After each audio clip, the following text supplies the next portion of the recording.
An official welcome, everybody. I am Gail Watson. I am the founder of Think Skills, and I will be the chair for today's session. I'm delighted to welcome James Tyre and Mark Britz on to today's sessions on social organization is a learning organization. I think more than ever the past 4 months have proven that with the new configuration of work that we need to be learning organizations, we need to put in place digital tools, but we don't put them in place for the sake of the tools. And that's really something I love about you both, is that you're really putting the human at the center, and that's, I think, quite key to the success of any social digital strategy, isn't it? So a very warm welcome to both of you, James and Mark. And shall we just start with the presentations? Sure. I think we decided that maybe we should ask our audience where they are first from. And so we've, yes, they already know how to use the poll. So everybody who is not very familiar with Adobe Connect, you would see a poll on the left-hand side of the screen asking you who you are. So please select one. You can select only one, even if you're multiple things. You have to see which hat you're wearing today. And you're welcome to put some key points in the new chat that has appeared, and we will collect it. Mm-hmm. So we've got a lot, we've got a majority so far of L&D professional, trainer, ID developer, followed by L&D leaders, manager, directors, and so on. And we've got a few consultant and independents joining us today.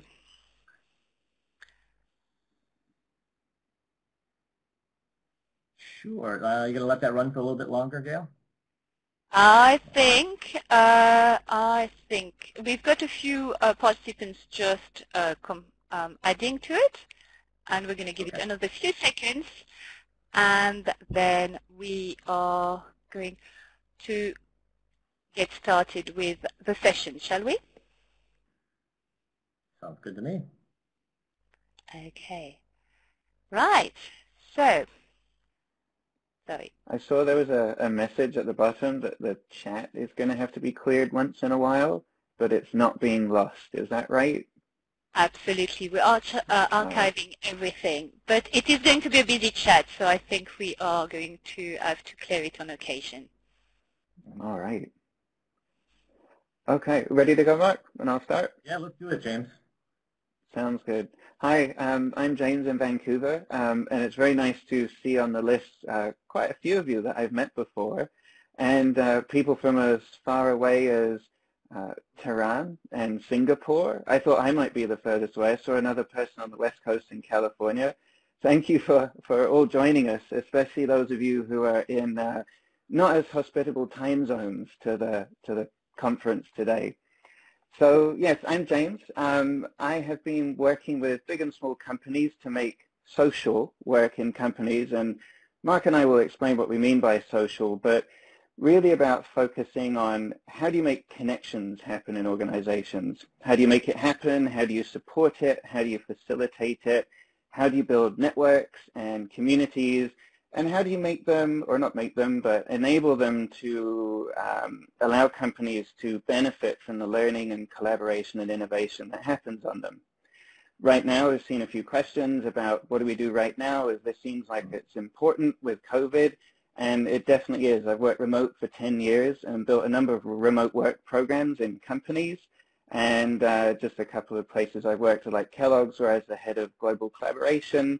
And while I started out in L&D, my career seems to have expanded from there, as the social element didn't always have a place in L&D back in the day when I started. So it's super cool to see so many people on a presentation like this, and I hope you enjoy it. Yeah, I'm going to echo some of what James just said. I'm Mark Britz. I'm in Syracuse, New York, so less exotic location than most people seem to be from. My background is a little bit different than James, just if you don't know much about it. I was a public ed teacher, believe it or not, many, many years ago in the histories, the social sciences, and found my way into e-learning. And at the same time I discovered e-learning and started working in e-learning, I really became engaged with social learning. Actually, some of my early simulation work was just that. It was a kind of an artificial social environment, which kind of spurred it on a little bit. And I stayed within L&D and was the head of L&D for a company called Systems Made Simple for several years, where, you know, at about that similar time, James and I connected, and I was running a social at the center learning strategy in the organization. And I've always stayed in tune to it. I'm currently the senior manager of programs at the Learning Guild, and we build learning events. So we, you know, continue this thread of bringing people together to share information, and I really think that's the heart of when we say what social is. So if you look at the little graphic we have up on the screen, it kind of talks a little bit how we got here, and this whole SXD, or Social by Design, is a focus of our upcoming book, and obviously we'll highlight some of that within this conversation. But all these pieces came together very nicely, and obviously the timing, as James just mentioned, with COVID makes this really, really a relevant conversation today. Thank you, James. Thank you, Mark. So let's get into what we want to talk today. Yeah, I think it was really interesting to see, of course, everybody who's here. It was nice to do that poll on the front end so that we could get an understanding of most people here are making a lot of good decisions in regards to learning in their organizations. We have a lot of practitioners who are in attendance. And I think this session is going to be a little bit of an eye-opener of how we perceive a social organization. And we'll get into Senge, of course, because I think most people will go to that point. But for James and I, a big piece to what we talk about is the fact that organizations, as they grow, we tend to lose those connections within organizations where people really are learning from each other when they're closely connected in a small organization. As things get larger and segment and we departmentalize, over the years, this has been kind of an industrial model of how we break through, you know, from or break away from each other. And yet today, with social technology in particular, having the ability to augment that, we can keep people closer. We're just not really doing a great job of it. James, you want to add anything? Yeah, well, what we have in the graph here is as companies get bigger, they reach a point where we call it the onset of social atrophy. There's quite a few research studies that go, as you get to around 100 people in an organization, you have to put some thought to the processes that you're going to put in place to scale your company. And I think it's what happens with a lot of startups is they get to that size and they think, oh, we need formal HR processes, we need N&D processes, we need, you know, finance processes and everything. And in the rush to put in the processes so they can, you know, get bigger, make more money, be more successful, they forget about the behaviors and the systems that support people to engage and keep collaborating and innovating that they had originally. So if you think, I'm sure you can all think of a company that you know or have worked with where this has happened. And what we focus on in our book is, well, how do you make sure that doesn't happen as you get bigger? And it's important, especially right now, because the one thing we think is very, very important is if you focus on keeping social connection active and working in an organization, that helps you be resilient. So as we see a lot of companies that have suddenly gone remote, they've taken what they did in the office, which was quite antisocial and structured, and they've put it online. And all that has meant is they've replicated silos and divisions and separations between people online, which again makes it even harder for people to engage with each other. Would it be a good time to ask our audience which size company they're from? Yeah, this would be a great time. Yeah, I like it. Oops, sorry, wrong. Is it the one? Oops, sorry, my apology. Here we go. Here we go. So we've got another little poll for you. We're going to give it 30 seconds. I just want to know, we just would like to know which size organizations you're working with. And then maybe while it's coming out, we can see Christine has asked the question is, can you make people social? So when both, it's just off the back of my side of my screen. Can you mandate social, or does then it become something else? You really can't make people to be social, and one of the things that we notice is when you start to mandate things, people tend to do the opposite. People are social. They like being social. Most people want to talk to each other. They want to enjoy their work experience.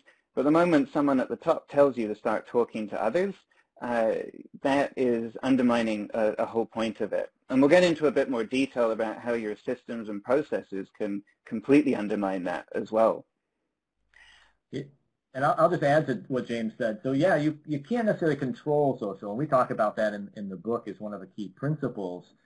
But in the case of like, can you entice people to be more social? Absolutely. I think, but the problem is we tend to focus at the very top of a hierarchy and say we need to change leadership, and if leadership models and leadership supports, it's going to have this magnificent magical effect. When the reality is we need to look at the systems, the unconscious systems in organizations that drive behavior. And we'll talk a little bit more about that as it goes, because that's truly what people are following. That's truly what sets the tone of the culture in an organization, is just that.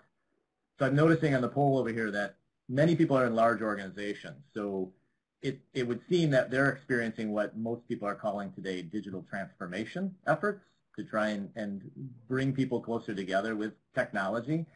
And it's an interesting dilemma, because if James and I look at the small organization, we say your goal is to keep what you have. You have this real connected workforce. Your goal is different than a large organization, because large organizations have unfortunately gotten away from this. And now they're trying to get back what the small, agile, responsive organizations, those startups that keep challenging the large organizations today, are able to do, is because of their people and the fact that they keep them greatly connected. I see Carol has made the point that we're finding that communication is so much better since we started working from home. I think a lot of people have found that. You don't get overwhelmed with the communication quite so much as well. It is interesting. Thank you very much. So in the interest of time, we're going to have to move on, but thank you everybody who contributed. We picked up quite a few questions as well. I'll try to address them as we go along. Yeah, so what I've projected up here is what a lot of people are probably familiar with when they think of a learning organization. And one of the key questions that came up, and Gail, I know you asked this early too, is like, how do we create a learning organization? And really, social organization, learning organization, they already exist. Your organization, people are talking, and in a learning organization, people are learning at all the time. It's just, how healthy is it? How much are you influencing that? And how do you approach doing this? Sungay talked about it with these 5 disciplines in mind, right? Building a shared vision is obviously related to the effect of the employee and the organization sharing the direction things are going. Systems thinking, the danger there for a lot of managers is they're really kind of focused on the individual actions or behaviors and missing the big picture, and that's dangerous. Mental models is the idea of how do we be flexible in our organization? How do we make change very quickly?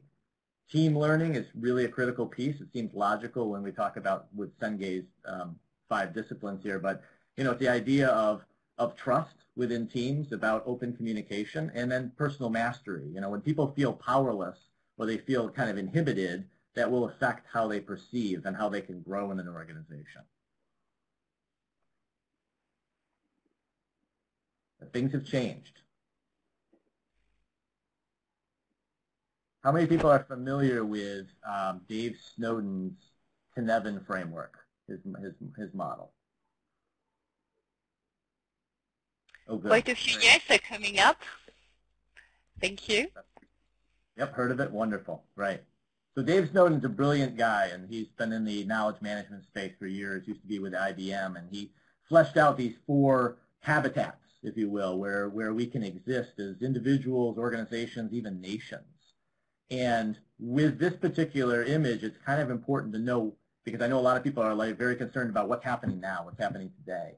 And we've really moved from something that was complicated in terms of learning in organizations or organizations in terms of their execution to everything's up in the air. Everything's become very complex. James, did you want to talk a little bit about this?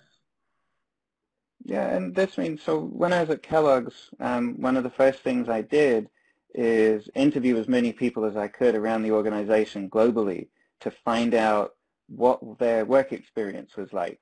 I use a kind of lean startup methodology, which maps very nicely to the probe, sense, and respond part of the Connectedness framework.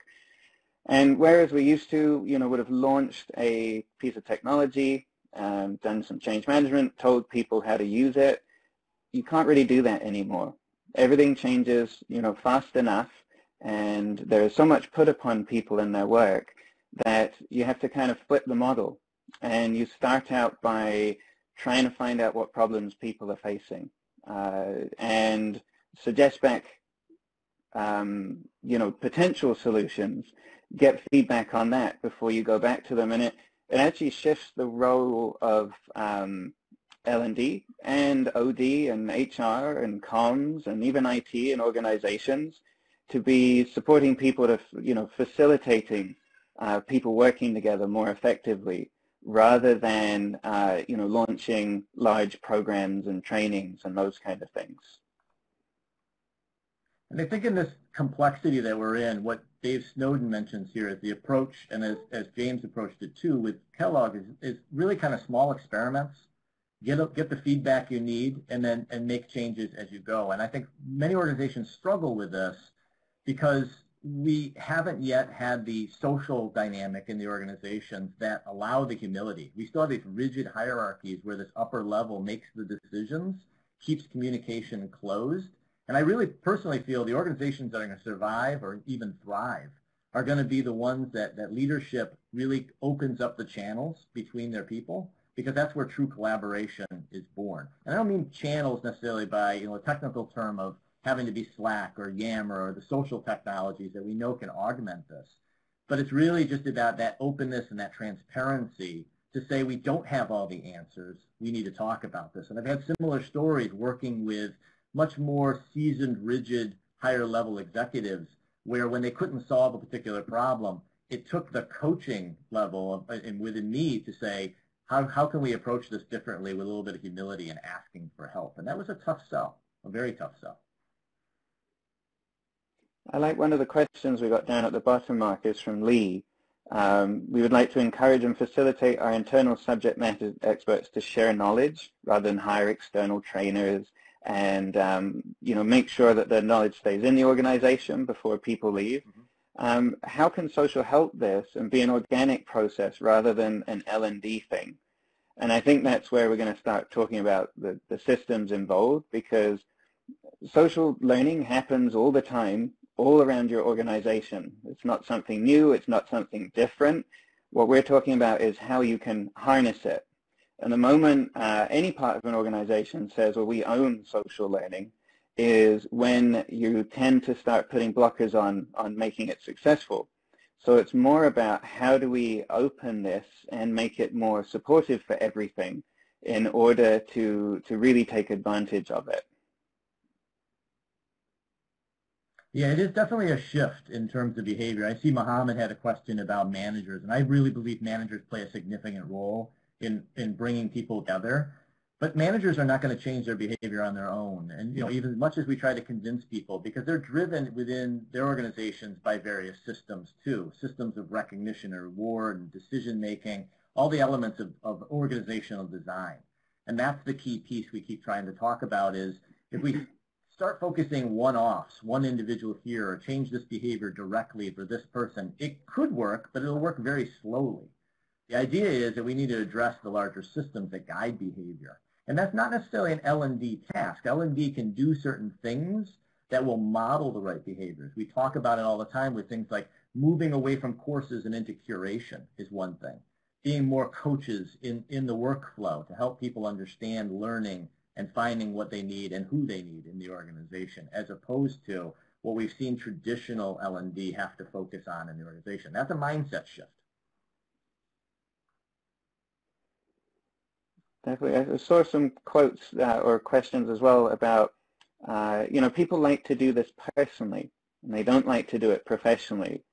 And I would say, if you've ever been in an organization where social is happening, you can feel it, then you'll see that people do like to do it professionally. A lot of you are asking questions on the chat here and engaging with each other, and if we were in a room, we'd all be talking.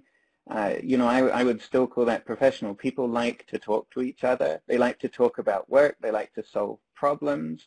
And it's all about how can we support that. And as you see, you know, the outer circle that's on the screen right now, so how can L&D help with communication? Maybe that is working with internal communications to, instead of push communication, focus more on pull. How can we ask more questions?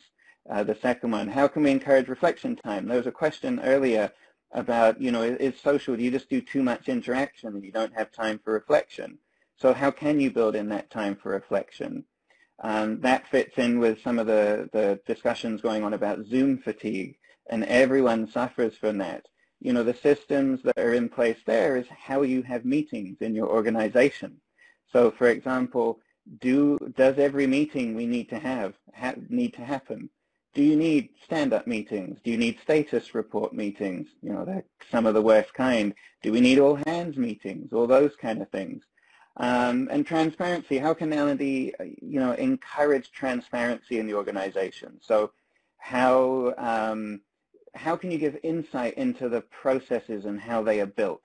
And how can you give people, you know, be able to ask questions about those? And openness is, you know, that does start with leadership, and we've talked about leaders and managers, but how can leaders make an organization feel more open so there is that space for people to ask questions, to communicate more effectively and reflect on those things, and it becomes more a pull, sort of servant leadership style, as opposed to the sort of traditional push top-down, which I do guess from a lot of the comments here is where most of you find yourself sitting right now.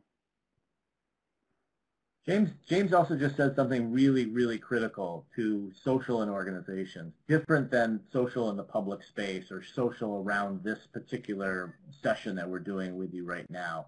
Context really matters. And I think for a lot of places, a lot of organizations, when they think of social, they automatically start thinking of social technology, and they think about how do we start these conversations, and they might move into things that are a little bit more lightweight. But the key thing to remember is people go to work to work. Their primary focus to a job is to work. It's not to learn. It's not to play games. It's not to have fun. The bottom line is if you have a motivated organization, one that has a sense of purpose and a close tie, then the conversations about work are natural inroads to social and talking about how do we solve problems together. You know, what are the things we can change about how work gets done? That is much more inviting to a lot of people who then will see social technology when you have that element in the organization as a real value add to their role, to their job, to the organization as a whole. And Sophie made a good point in here. She said that I feel like the word missing in this circle is trust. And that is really true. It would be a big stamp right over the top of it. How can you build a trusting organization so people will share, people will ask questions, that leadership feel comfortable in being more vulnerable and all those kind of things. So Sophie, that's completely right. We could put a big stamp on the top. Right. So I'm just going to advance a little bit here to talk a little bit about a very simple way of looking at things, and that being that James and I talked at length that it's really systems that drive behaviors and beliefs in organizations. Most people start, especially when we talk about training, we talk about the L&D function, we're looking at trying to change individual behaviors directly. But when it comes to social and trying to grow social interaction in the organization, and again, what do we mean by social, right? We're really talking about the most critical element is the conversation, because certainly social is sharing and social is observation, but increasing that level of conversation and the depth of those conversations is what you want. But asking leadership to simply do different behaviors may work in some organizations, but I'd rather see our leadership looking across the organization and going, what do I have in place that is preventing people from sharing knowledge? A lot of organizations today are still very focused on competitive behaviors in the organization to drive motivation around sales or meeting specific deadlines. And this actually causes people to hoard knowledge, to keep things within. And that's a system change that has to take place. If we change those systems, people will change, adapt their behavior differently, or they'll leave the organization if it's not a good fit. But either way, you move forward because over time, new behaviors create new beliefs, which really ultimately forms your culture. And this is why there's a few questions, again, about what are the best tools for encouraging social contact. And there's some good stories about, using intranet and comments about Yammer and Microsoft Teams and things like that. And the real truth is, if your organization isn't very social in person, it's not going to be online either. And I do get, someone has pointed out that, how do you establish the difference between formal and informal part of the organization? It's the formal part that will show up first. And, for all that you can spend on technology, and again, with technology, you're focusing on behaviors more than anything else. A lot of organizational change management, when you launch a tool like Microsoft Teams, is on everyone needs to start sharing and working together more effectively. But again, if you don't take that step back and you think of your company as a complex system, and how can we start to facilitate those connections in the organization, again, you just don't get the value from even the technology that you're spending a lot of money for.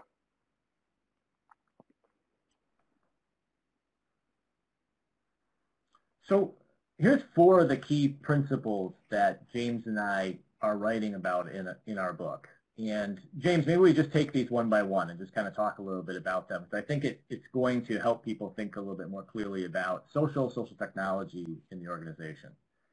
You want to take the first one, or you want me to? No, I can go, because it was kind of what I was just saying. So yeah, the first principle that we've always I should take a step back. We came up with these principles based on our work over 12, maybe up to 15 years now. And we had many. We had 10 at first. And if anyone came to one of our learning technologies presentations 2 years ago, 3 years ago, you would have seen we had 10. But we kind of distilled it down. And we think these are the 4 most important. They're principles because we don't want to tell anyone what they should do. Again, we're in a complex world. So they're thought pieces for you to apply to your situation and see the how you would do it. We can offer suggestions, but really that's your context. And so we feel principles are the best place to start. And the first one is, as we were saying, it starts with people, not the technology.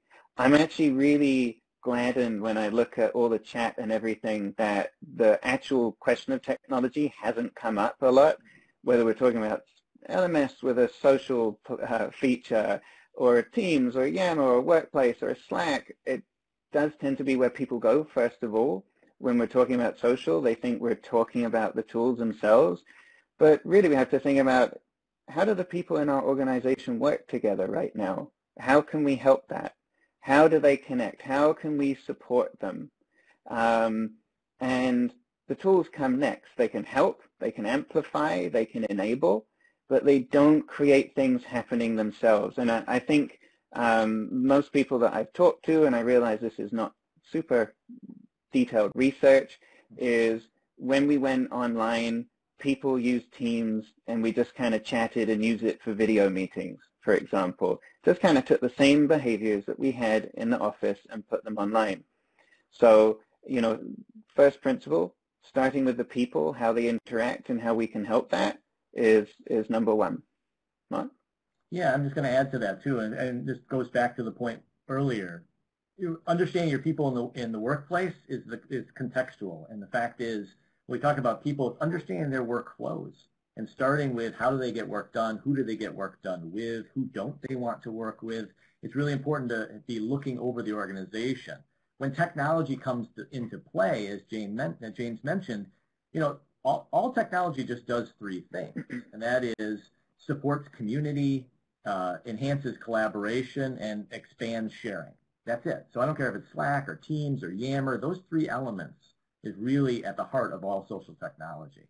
And of course, different technologies for different needs. And so buying into one, say the chat platforms versus enterprise social network platforms, there's a distinct difference in terms of work just getting done versus how do we change the work. So different levels of conversation can take place. These can exist side by side. They can also fracture things without some level of governance. I think it's important, the second principle here, and I'll elaborate on this one, is what's the real goal here? Social reduces friction, and that's the focal point. We talk a lot about, or people will talk about, vendors will talk about, getting people adopted. Adoption is the goal. And a lot of times these metrics that are out there about adoption are simply, if somebody logs on one time in 30 days, they've adopted the platform. That's a wrong and short-sighted goal. The real focus should always be on adaptation, meaning how do we get people to work more openly and transparently and leverage these tools so the information they're sharing and creating is open for all to see in the organization. That reduces friction. It answers questions much quicker, right? We're not in the process of creating content. We've created channels. And those channels allow us to attack bad systems and processes, question new ideas before they go too far down the road, which actually might be costly. So this is friction in an organization, and social really should focus primarily on that. I should just add to that, reduces friction does mean if you don't have the right enabling systems or technology, people will go where they can reduce their own friction. And Karen made a comment that when everyone had to quickly jump to working from home, WhatsApp groups sprang up everywhere. And that's because there wasn't that space for them to interact before then. And there's a few more comments about the very same, that suddenly everyone had to work from home, and the electronic version of bums on seats, says Christine. It's very true. All the naysayers don't have a choice. And that was one of the most effective systems changes that we will ever experience. It's just what advantage are organizations going to take of it now, as opposed to, now the initial crisis is over. And that's why our next principle is that the focus is on conversation to create movement. We want people talking, we want people questioning, we want people, of course, to be respectful of each other and aware that we're all humans with some foibles and some positive parts. That is what makes organizations actually work. And so the principle that we have is, how do you think about ways that we can support conversation happening in the organization? So, for example, a standard change management approach is to have an ambassadors network or a change network where they'll talk arbitrarily about what change means. Instead, how could you do something that would facilitate conversation about changes in the actual work people do, and what are those systems, processes, and technology that would enable that change to happen? And conversation is the key word here. We definitely want to see people sharing, but it's those deeper conversations that flow between people in an organization that are really, really critical. And there's some people out there that say, oh, early on, people are just talking about their vacation, photos, or they're sharing pictures of their cat or whatever it might be. But those things are still valuable. They're showing that there's relationships between people at a very human level. And the bottom line is we work with people we like. So that is a critical step in the process. But if it doesn't get beyond that in your social channels, then you do have a little bit of a problem in the organization. You really have to wonder how many people care enough to be open and critical of changing the organization for the better, especially now. If we go back to that image of Dave Snowden and Connectedness, and we are in a complex state. We need to have these open conversations with everybody in the organization, because that's where we're going to find the fresh ideas to help us move forward. Before you go on to the next one, Mark, I just had that Keith made the comment, and I just want to say that we'll get to this in a minute, that once people start being social, then the learning needs will actually come out. And it's true, much more effectively. We're a few slides from that, but we'll be covering that for sure. So our last principle that we're listing on here is that, and we talked about this a little bit earlier, is that you can't control social. Social ultimately carves its own path. I mean, you look no further than anybody who's been on LinkedIn. for the last couple of years, or at least every 6 months, I always see somebody pop up on LinkedIn and go, oh my God, this is not Facebook, people. This is a professional network tool. And I laugh because at the end of the day, who says, right? Who's the one who's going to determine what this becomes over time? And the reality is people want to know each other at that personal level. Trying to tailor people into certain areas or put them into boxes, or we use this tool for this, is a huge mistake. A lot of organizations in the past hopefully have learned that when the leadership starts to come down upon the organization or people in the organization who are simply sharing things that they're not comfortable with, they will completely snuff out any type of use of that tool in a positive way later on.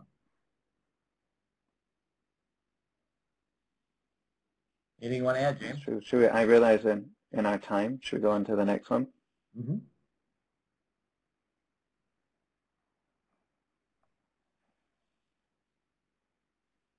So you may be familiar with the innovation matrix. I have the list from where the book comes, but I think it's a really good tool to think about when it comes to social and organizations, because as James noted, it's great that everybody in here wasn't necessarily jumping into social technology. It's a real uptick in terms of what I think, and people are understanding what social really is, and the tools just augment it.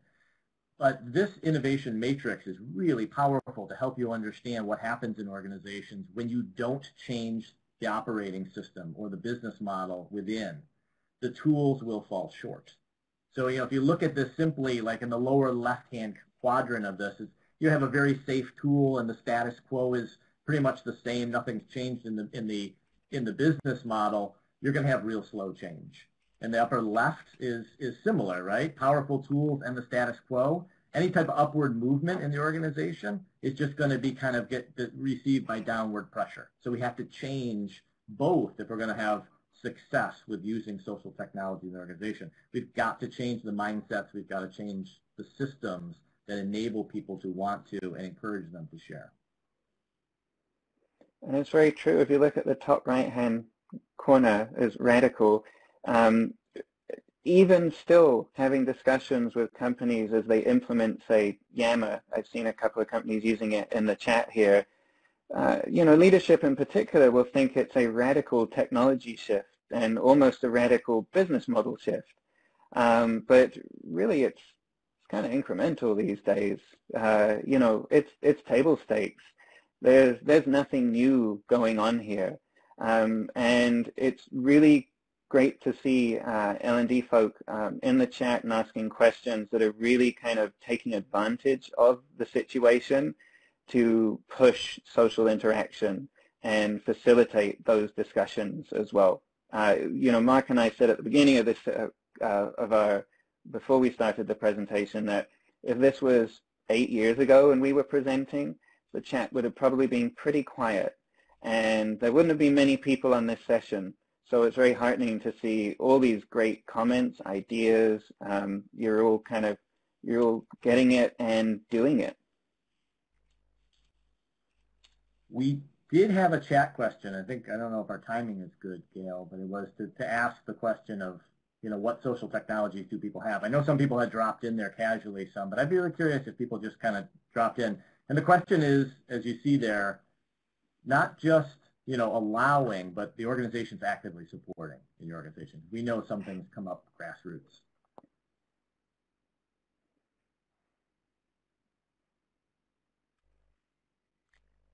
Mattermost, good. A lot of yammer, James.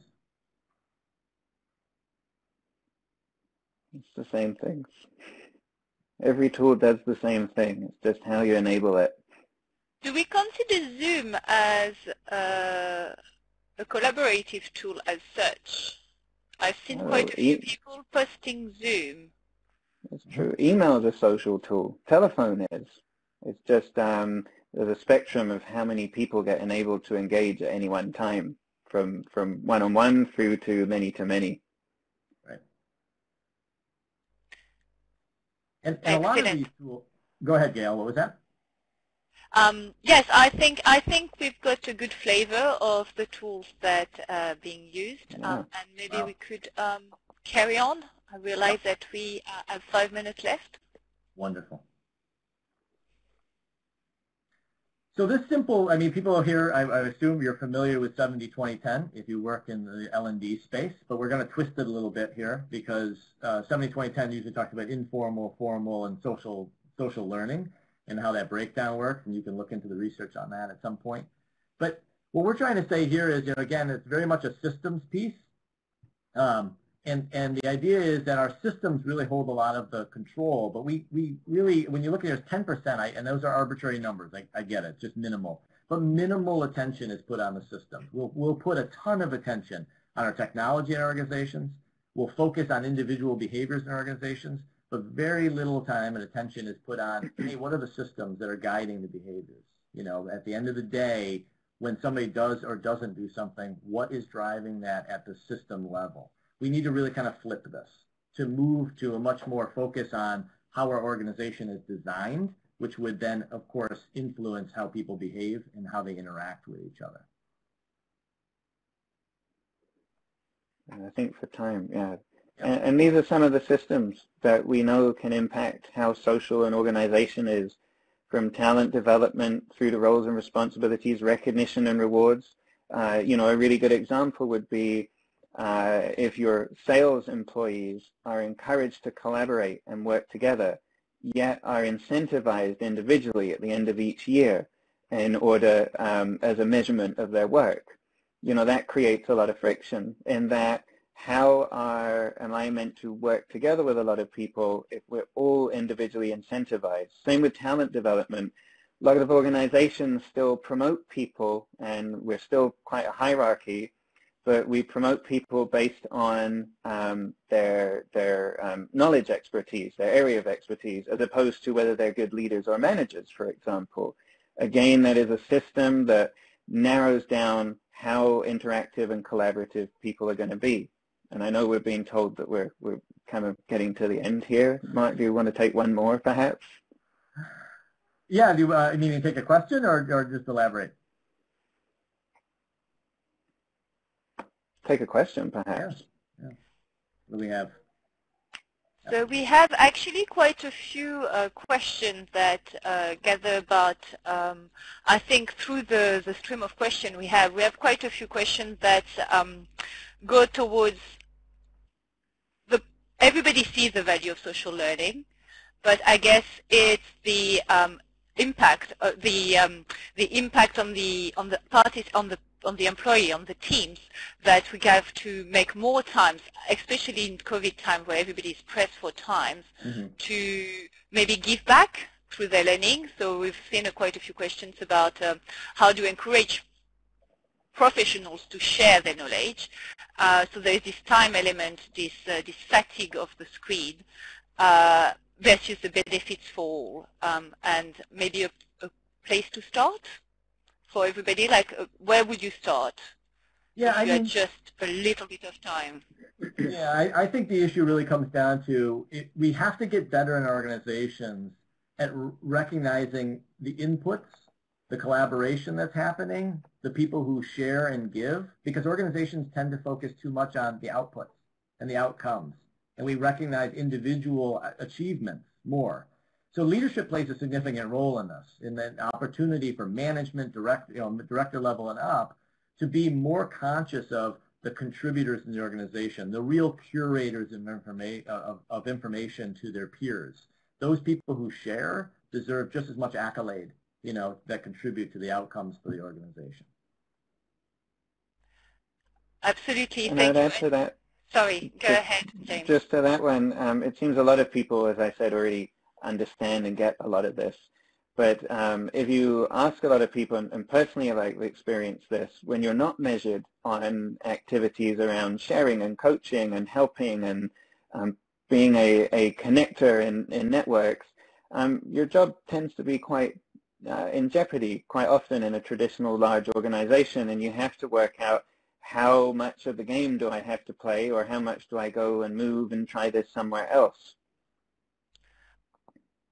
But that's interesting, because the social element is it measurable?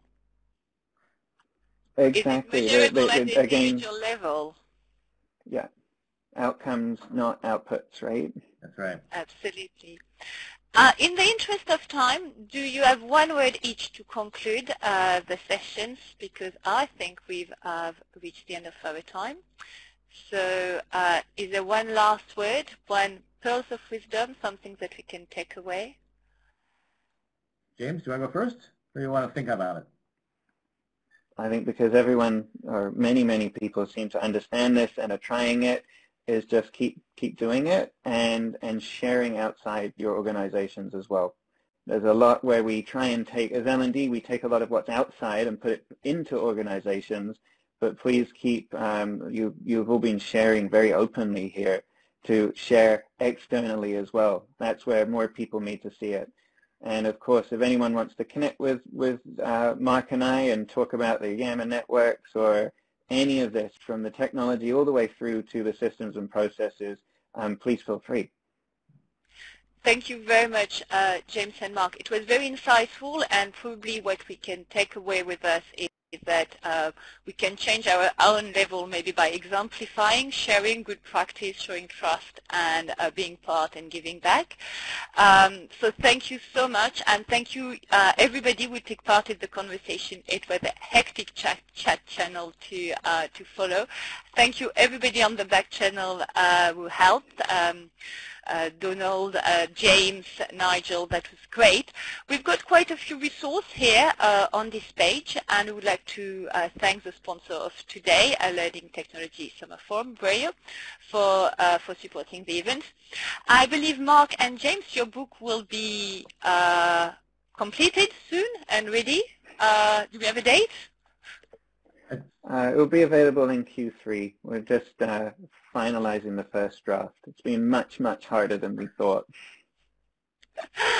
It is hard, and I really admire everybody who can commit to write a book. I think it's wonderful.